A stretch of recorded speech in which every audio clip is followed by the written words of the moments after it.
দিল্লিতে আলোচিত এক সংবাদ সম্মেলন আয়োজনের ঘোষণা দিয়েও শেষ মুহূর্তে তা স্থগিত করেছে বাংলাদেশের সাবেক শাসক দল আওয়ামী লীগের কয়েকজন পলাতক শীর্ষ নেতা ও মন্ত্রীরা। ঘটনাটি ঘটেছে ভারতের রাজধানী নয়াদিল্লিতে। বাংলাদেশে গণহত্যা চলছে এই দাবিকে কেন্দ্র করে বুধবার স্থানীয় সময় বিকেল ৫:৩০টায় একটি সংবাদ সম্মেলন আয়োজন করা হয়েছিল।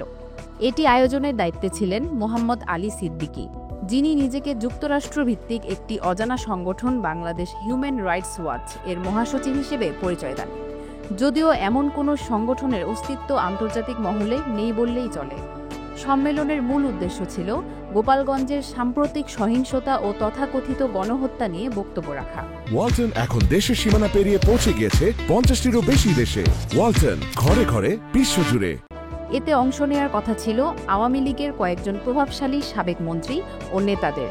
তাদের মধ্যে রয়েছে ওবায়দুল কাদের, আসাদুজ্জামান খান কামাল, হাসান মাহমুদ এবং মহিবুল হাসান চৌধুরী নওফেলের নাম। তবে সাংবাদিকরা সম্মেলনস্থলে উপস্থিত হওয়ার পরপরই আয়োজক সিদ্দিকী জানান, ঢাকার একটি শিক্ষা প্রতিষ্ঠানে ভয়াবহ বিমান দুর্ঘটনায় নিহতদের প্রতি শ্রদ্ধা জানাতে এই অনুষ্ঠান স্থগিত করা হয়েছে। এদিকে দিল্লির কূটনৈতিক সূত্র জানিয়েছে, এই সম্মেলন নিয়ে বাংলাদেশ সরকার ভারতের পররাষ্ট্র মন্ত্রণালয়কে অনানুষ্ঠানিকভাবে উদ্বেগ জানিয়েছে।